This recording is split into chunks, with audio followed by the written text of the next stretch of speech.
Okay, so the second question on the quiz was a combustion reaction where we know there was some compound that contained carbon, hydrogen, and oxygen. And when combustion was all the way done, we produced some CO2 and H2O. So what we need to do is we need to figure out what the empirical formula of that compound is. So let's focus on finding moles of carbon and hydrogen first. Knowing that we have 2.445 grams of CO2, I'm going to go ahead and convert that to moles of CO2. So we know that 1 mole of CO2 contains 44.01 grams. And then since I want moles of carbon, I know 1 mole of carbon are in every 1 mole of CO2.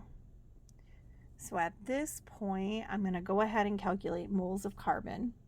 So that gives me 0.05556 moles of carbon. And I know eventually I need to figure out how much of my original sample was just carbon and hydrogen.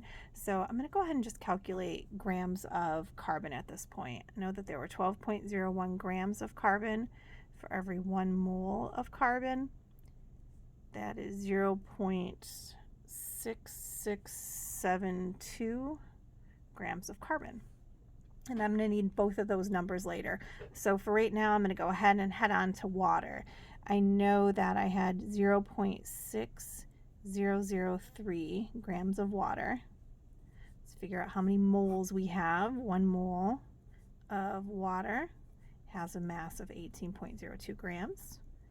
And then this is what's unique with water. I know I've got 2 moles of hydrogen, according to the formula, for every 1 mole of water. So we've got to remember to do that part and multiply the number of moles by 2. That gives us for hydrogen 0.06663 moles of hydrogen. Now, I wanted to stop for a second and talk about significant digits.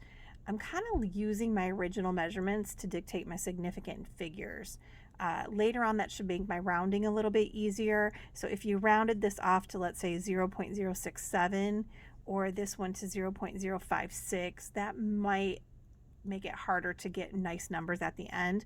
Since both of my beginning measurements had 4 sig figs, I'm trying to stick with 4 sig figs all the way through. So just something to kind of think about as you're going through these problems. I know that there are 1.01 grams of hydrogen for every 1 mole of hydrogen. And so when we calculate that out, we almost get the exact same number of grams as we have moles, but it's a little different, 0.06729 grams of hydrogen. Okay, so now I know how many grams of my original sample were carbon and hydrogen. I want to see how many grams of oxygen I had at the end. So I'm going to subtract the masses, use law of conservation of mass, and I'm going to take my 0.0, let's see, 0.8, there we go, 233 grams of my compound, CPD. And I'm going to go ahead and subtract the mass of my carbon and hydrogen. So 0.6672 grams of carbon and my mass of hydrogen, which was 0.06729. And that gives me 0.08881 grams of oxygen. Watch your units because at this point, I still have to convert this to moles. So I'm going to take my 0.0881 grams of oxygen. And I know that there are 16.00 grams, or I need to flip this. I know 1 mole of oxygen has a mass of 16.00 grams. So I want that to cancel out. And so that leaves me with a really small number. Let's see, 0.005551 moles of oxygen. And if I look at all my mole numbers, here, here, and here, this is definitely by far my smallest number. So I'm going to go back and I'm going to divide all of those numbers by the smallest. So if I divide this by 0.00551, I get 1. If I take my moles of hydrogen and I divide that by 0.005551, I end up with 12.